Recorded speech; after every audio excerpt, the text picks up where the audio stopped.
നമസ്കാരം സുഹൃത്തുക്കളെ, എല്ലാവർക്കും സൈലം ടീച്ചിങ് എക്സാമിലേക്ക് സ്വാഗതം. നമ്മൾ ഇന്ന് ഒരു കുഞ്ഞു ടോപ്പിക്ക് നോക്കുകയാണ്. ശരിക്കും പറഞ്ഞ ഒരു വലിയ ടോപ്പിക്കിന്റെ കുഞ്ഞു ഭാഗം എങ്ങനെയാണ് ഇത് പഠിക്കേണ്ടതെന്നൊന്ന് മനസ്സിലാക്കാൻ പാകത്തിന് നോക്കുകയാണ്. പെട്ടെന്ന് നമുക്ക് പഠിക്കാം.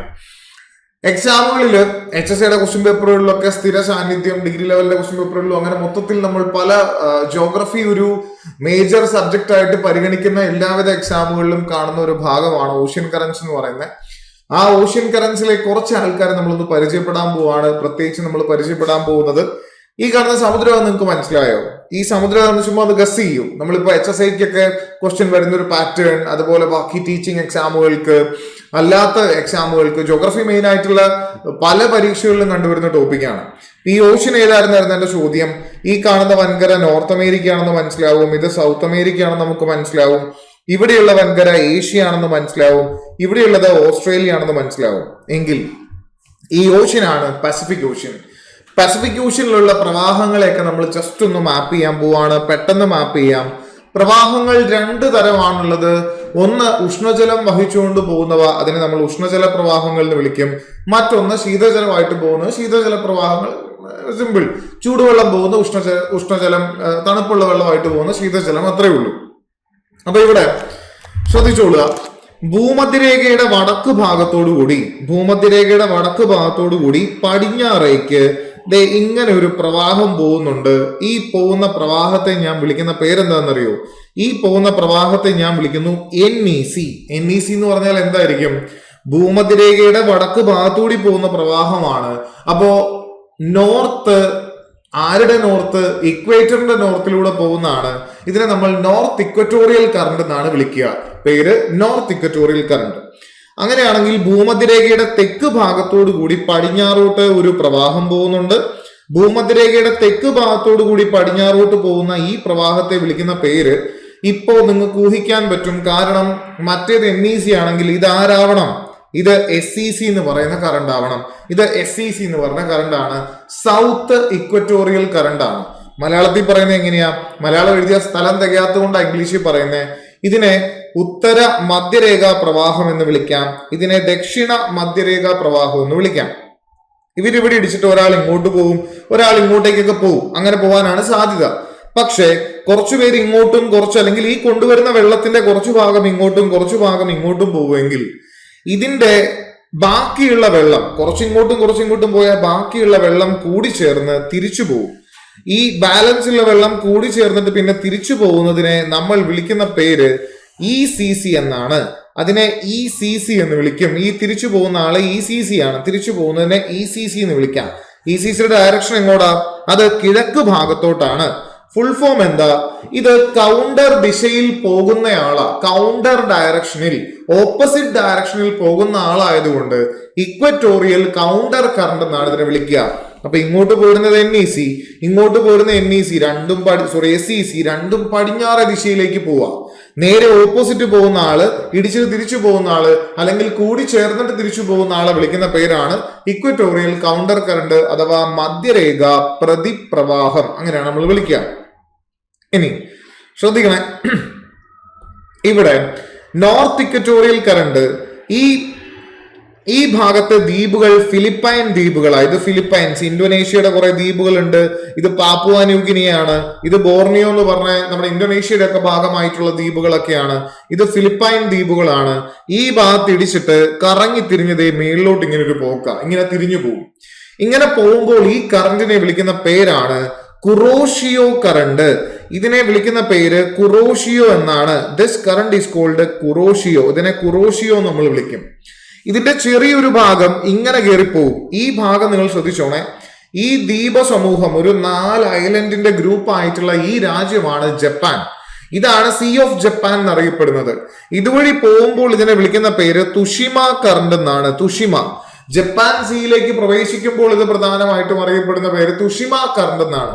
അപ്പൊ തുഷിമ കുറോഷിയോയുടെ ഒരു സബ്സിഡറി, ഒരു ചെറിയ വേർഷൻ ആണ് നമുക്ക് വേണമെങ്കിൽ പറയാൻ പറ്റും.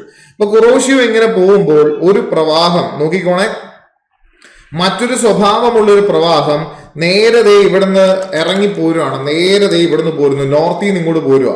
നോർത്തിൽ നിന്ന് ഇങ്ങനെ പോരുന്ന പ്രവാഹം ഏറെക്കുറെ കുറോഷിയോയുമായി കണ്ടുമുട്ടുന്നു. കുറോഷിയോയുമായി ഈ പ്രവാഹം കണ്ടുമുട്ടുന്നത് എവിടെയാണെന്ന് ചോദിച്ചാൽ ജപ്പാന്റെ കിഴക്ക് തീരത്താണെന്ന് പറയാം. ജപ്പാന്റെ ഈസ്റ്റ്വേർഡ് സൈഡിൽ വെച്ച് കണ്ടുമുട്ടുന്നു. ഇങ്ങനെ ഉഷ്ണജല പ്രവാഹവും ശീതജല പ്രവാഹവും പരസ്പരം കണ്ടുമുട്ടിയാലുള്ള ഒരു സവിശേഷത, അവിടെ നല്ലപോലെ പ്ലവകങ്ങൾ ഉണ്ടാവും, പ്ലാങ്ടൺസ് ഉണ്ടാവും. പ്ലവകങ്ങൾ അഥവാ ഈ ഫൈറ്റോ പ്ലാങ്ടൺ എന്നൊക്കെ നമ്മൾ പറഞ്ഞ് വിളിക്കും. ഇത് ഈ പ്ലാങ്ടൺസ് മത്സ്യങ്ങളുടെ ഇഷ്ടഭക്ഷണമാണ്. അപ്പൊ ധാരാളം മത്സ്യങ്ങൾ ഇവിടെ അക്യുമുലേറ്റ് ചെയ്യും. അങ്ങനെ ഇതൊരു ഫിഷിംഗ് ഗ്രൗണ്ടായി മത്സ്യബന്ധന കേന്ദ്രമായിട്ട് മാറും.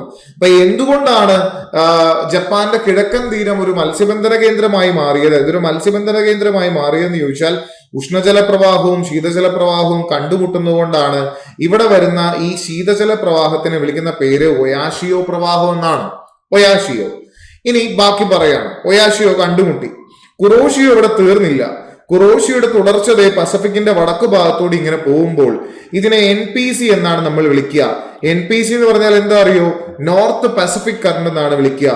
ഇത് നമ്മുടെ നോർത്ത് പസഫിക് കറണ്ട് ആണ്. നോർത്ത് പസഫിക് കറണ്ട് ഇത് നേരെ ശ്രദ്ധിച്ചോണേ. നോർത്ത് പസഫിക് കറണ്ട് ഇതുവഴി കയറി ഒരു കറക്കം കറങ്ങും. ആ കറങ്ങുന്ന ഭാഗം ഇത് ശരിക്കും അലാസ്ക ഏരിയ, അമേരിക്കയുടെ ഭാഗമായ അലാസ്കയാണിത്. ഇത് കാനഡയുടെ ഒക്കെ പടിഞ്ഞാറ് ഭാഗത്ത് സ്ഥിതി ചെയ്യുന്നു. ഈ ഭാഗം അലാസ്കൻ ഗൾഫ് എന്നൊക്കെ അറിയപ്പെടുന്നത്. ഇതിനെ അലാസ്കൻ കറണ്ട് എന്ന് നമ്മൾ വിളിക്കാറുണ്ട്. ഈ കറണ്ടിനെ വിളിക്കുന്ന പേര്, ഉഷ്ണജലമായിട്ട് പോകുന്ന ഈ കറണ്ടിനെ വിളിക്കുന്ന പേര് അലാസ്കൻ കറണ്ട് എന്നാണ്. അലാസ്കൻ കറണ്ടിനെ ഈ നമ്മുടെ കാനഡയുടെ ഒക്കെ പടിഞ്ഞാറ് ഭാഗത്തുള്ള പ്രധാനപ്പെട്ട ഒരു സിറ്റിയുടെ പേരിൽ കൂടി വിളിക്കാറുണ്ട്. ആ സിറ്റിയുടെ പേര് ബ്രിട്ടീഷ് കൊളംബിയ എന്ന. ഇതിനെ വിളിക്കുന്ന മറ്റൊരു പേര് ബ്രിട്ടീഷ് കൊളംബിയൻ കറണ്ട് എന്നാണ്. ഇതിനെ ബ്രിട്ടീഷ് കൊളംബിയൻ കറണ്ട് എന്ന് പറഞ്ഞ് നമ്മൾ വിശേഷിപ്പിക്കുന്നു. ആളിങ്ങനെ കറങ്ങിത്തിരിഞ്ഞു. ഇവിടെ വന്നപ്പോഴത്തേനും തണുപ്പൊക്കെ ആയി, അല്ലെങ്കിൽ ചൂടുവെള്ളത്തിന്റെ ആ എഫക്റ്റ് ഒക്കെ നഷ്ടപ്പെട്ട് അത്യാവശ്യം തണുക്കുകയൊക്കെ ചെയ്യുക. പിന്നെ ഇവിടുന്ന് തണുത്ത വെള്ളത്തിന്റെ ഒരു ഷൂട്ട് താഴ്ത്തോട്ട് പോരുക.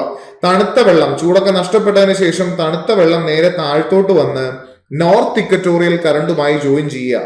കുറോഷിയോ പോയി NPC ആയി അലാസ്കൻ പോലെ കറങ്ങി, എന്നിട്ട് ദേ ഇവിടുന്ന് നേരെ ഇങ്ങനെ വന്ന് ജോയിൻ ചെയ്യുക.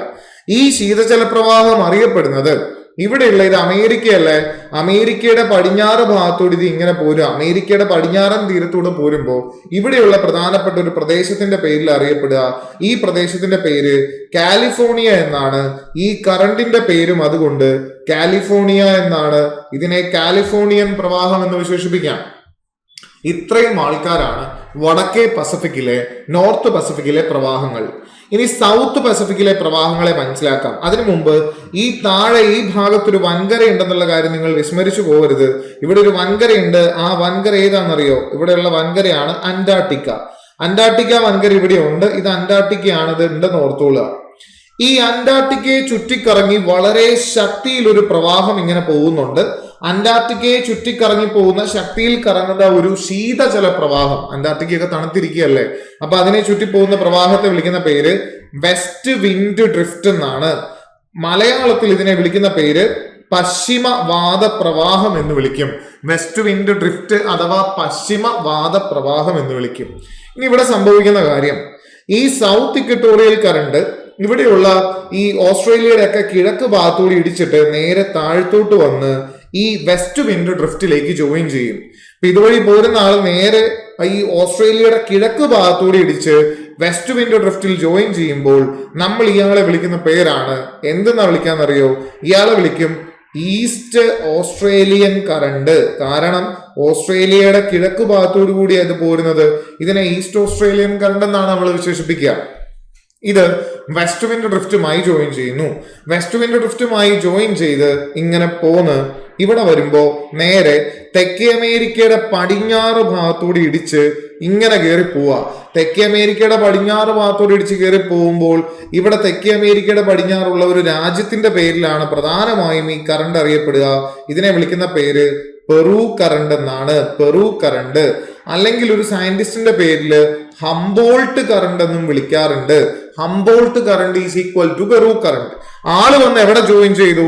സൗത്ത് ഇക്വറ്റോറിയലുമായി ജോയിൻ ചെയ്തു. ഇവിടെ ഒരു ആന്റി ക്ലോക്ക് വൈസ് ലൂപ്പ് പോലെ കിട്ടി. ഇവിടെ ഒരു ക്ലോക്ക് വൈസ് ലൂപ്പ് പോലെ നമുക്ക് ലഭ്യമായി. ശരിയല്ലേ? യെസ്. അപ്പൊ പസഫിക്കിലെ ഉഷ്ണജല പ്രവാഹങ്ങളെ നിങ്ങൾ ഇവിടെ മഞ്ഞ നിറത്തിൽ കാണപ്പെടുന്നു. ഇതിൽ NECയും SECയും ECCയും പസഫിക്കിൽ മാത്രമല്ല ഇന്ത്യൻ മഹാസമുദ്രത്തിലും അറ്റ്ലാന്റിക്കിലും എല്ലാം ഭൂമധ്യരേഖയുടെ മുകളിലും താഴെയായിട്ട് കാണപ്പെടുന്ന വെറുതെ ഒന്ന് ആലോചിച്ച് നോക്കിയേ, NEC എന്തുകൊണ്ട് പടിഞ്ഞാറോട്ട് പോകുന്നു, SEC എന്തുകൊണ്ട് പടിഞ്ഞാറോട്ട് പോകുന്നു? ചിന്തിച്ചാൽ നമുക്ക് കിട്ടും. ഇവിടെ വീശുന്ന കാറ്റ, ഈ ഡയറക്ഷനിൽ വീശുന്ന കാറ്റ്, വടക്ക് കിഴക്കുന്ന് ഇങ്ങോട്ട് വീശുന്ന 30 ഡിഗ്രി അക്ഷാംശത്തിൽ നിന്നും 0യിലേക്ക് വടക്ക് കിഴക്കുന്ന് വീശുന്ന കാറ്റ് വാണിജ്യവാദം. ഇവിടെ നോക്കിയേ, തെക്ക് കിഴക്കുന്ന 30 ഡിഗ്രിയിലേക്ക് ദക്ഷിണാർദ്ധഗോളത്തിൽ വീശുന്ന കാറ്റ് വാണിജ്യവാദം. ആ വാണിജ്യവാദങ്ങളാണ് ശരിക്കും ഇതിനെ പടിഞ്ഞാറോട്ട് തള്ളി കൊണ്ടുവരുന്നെന്ന് പറയാം. അപ്പോ ഇവിടെ കുറോഷിയോ ഉഷ്ണമാണ്, തുഷിമ ഉഷ്ണം, NPC അലാസ്കനൊക്കെ ഉഷ്ണജല പ്രവാഹമാണ്. NEC ECC SEC എല്ലാം ഇവിടെ ഈസ്റ്റ് ഓസ്ട്രേലിയൻ ഉഷ്ണജല പ്രവാഹമാണ്.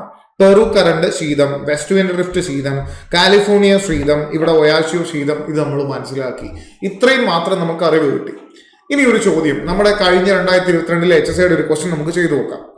പസഫിക് സമുദ്രത്തിലെ ഒരു ഉഷ്ണജല പ്രവാഹം ഏതാണെന്നാണ് ചോദിച്ചേക്കുന്നത്. പസഫിക്കിലെ പ്രവാഹങ്ങൾ നമ്മൾ പരിഗണിക്കുകയാണ്. ഇവിടെ സൂക്ഷിച്ചു നോക്കിയാൽ മനസ്സിലാവും, ഉഷ്ണജല പ്രവാഹം എന്ന് പോലും നിങ്ങൾ പരിഗണിക്കണ്ട. ഗൾഫ് സ്ട്രീം നമ്മൾ പറഞ്ഞാലുണ്ടോ? ഇല്ല, ഇത് അറ്റ്ലാന്റിക്കിലെ പ്രവാഹമാണ്. കാനറീസ് ഉണ്ടോ? ഇല്ല, അറ്റ്ലാന്റിക്കിലെയാ. ലാബ്രഡോർ ഉണ്ടോ? അറ്റ്ലാന്റിക്കിലെയാണ്. ഇതൊക്കെ അറ്റ്ലാന്റിക്കിലെയാ. ശരിക്കും നമുക്ക് വേണ്ട ഉത്തരം ഏതാ? കുറോഷിയോ പ്രവാഹമാണ്. കുറോഷിയോ, ജപ്പാന്റെ കിഴക്ക് തീരത്തൂടി പോകുന്ന ജപ്പാൻ പ്രവാഹം എന്നറിയപ്പെടുന്ന കുറോഷിയോ. ഇതിന്റെ ഒരു ഡാർക്ക് കളർ കാരണം, കുറെ സീവീഡുകളുടെ പ്രസൻസ് കാരണം ഒരു ഡാർക്ക് കളറിൽ കാണപ്പെടുന്നുണ്ട്. ബ്ലാക്ക് സ്ട്രീം എന്നും വിളിക്കാറുണ്ട്. ബ്ലാക്ക് സ്ട്രീം എന്നറിയപ്പെടുന്ന കുറോഷിയോ, ജപ്പാൻ കറണ്ട് എന്നറിയപ്പെടുന്ന കുറോഷിയോ ആണ് നമ്മുടെ ആൻസർ. ഇതെല്ലാം ബാക്കി അറ്റ്ലാന്റിക്കിലെ പ്രവാഹങ്ങളാണ്. പ്രവാഹങ്ങളെല്ലാം നമുക്ക് ഡീറ്റെയിൽ ആയിട്ട് പഠിക്കാം. HSIയുടെ ഈ നിങ്ങൾക്ക് പുതിയൊരു ബാച്ച്, HSIയുടെ പുത്തൻ ബാച്ച് നോട്ടിഫിക്കേഷൻ വന്നു. HSI സോഷ്യൽ സയൻസിന്റെ ഒരു പുത്തൻ ബാച്ച് നമുക്ക് ലോഞ്ച് ചെയ്യുകയാണ്. ക്ലാസ്സുകൾ സ്റ്റാർട്ട് ചെയ്യുന്നു. ക്ലാസ്സുകൾ 12-ാം തീയതി തൊട്ടാണ് സ്റ്റാർട്ട് ചെയ്യുക. 12 തൊട്ട് ക്ലാസ്സുകൾ സ്റ്റാർട്ട് ചെയ്യുന്നു. ഫീസ് വരുന്നത് 4000 രൂപ മാത്രമാണ്. നിങ്ങൾക്ക് സിസ്റ്റമാറ്റിക് ആയിട്ട് ക്ലാസ്സുകൾ അവൈലബിൾ ആണ്. അതിനകത്ത് നിങ്ങൾക്ക് കുറച്ചധികം ഒരു ടോപ്പിക്കിന്റെ ക്ലാസ്സുകൾ ഒരുമിച്ച് കണ്ടു പഠിക്കാനും, ഒരുമിച്ച് റെക്കോർഡ് ക്ലാസ്സുകൾ നിങ്ങൾക്ക് കാണാനും, അതിന്റെ ലൈവ് ഇന്ററാക്ഷൻ സെക്ഷൻ അറ്റൻഡ് ചെയ്യാനും, നമുക്ക് ക്വസ്റ്റ്യൻസ് ഒക്കെ ചെയ്യാനും ഡിസ്കഷനും എല്ലാം സൗകര്യമുണ്ട്. HSIയുടെ രണ്ടാമത്തെ ബാച്ച്, ഒന്നാമത്തെ ബാച്ചിന്റെ ഏകദേശം സിലബസ് എല്ലാം നമ്മൾ പൂർത്തീകരിച്ചിരിക്കുന്നു. രണ്ടാമത്തെ ബാച്ച് ലോഞ്ച് ചെയ്യാണ്. രണ്ടാമത്തെ ബാച്ച് അപ്പോൾ 4000 രൂപ മാത്രമാണ് ഫീസ് വരിക. എക്സാം വരെയാണ് വാലിഡിറ്റി. എന്നാണോ എക്സാം ഉണ്ടാവുക അന്ന് വരെ നിങ്ങൾക്ക് വാലിഡിറ്റി ഉണ്ടായിരിക്കും. അഡ്മിഷൻസിന് വേണ്ടി നിങ്ങൾക്ക് വിളിക്കാവുന്ന നമ്പറാണ് 9995100800. കോൺടാക്ട് ചെയ്യൂ.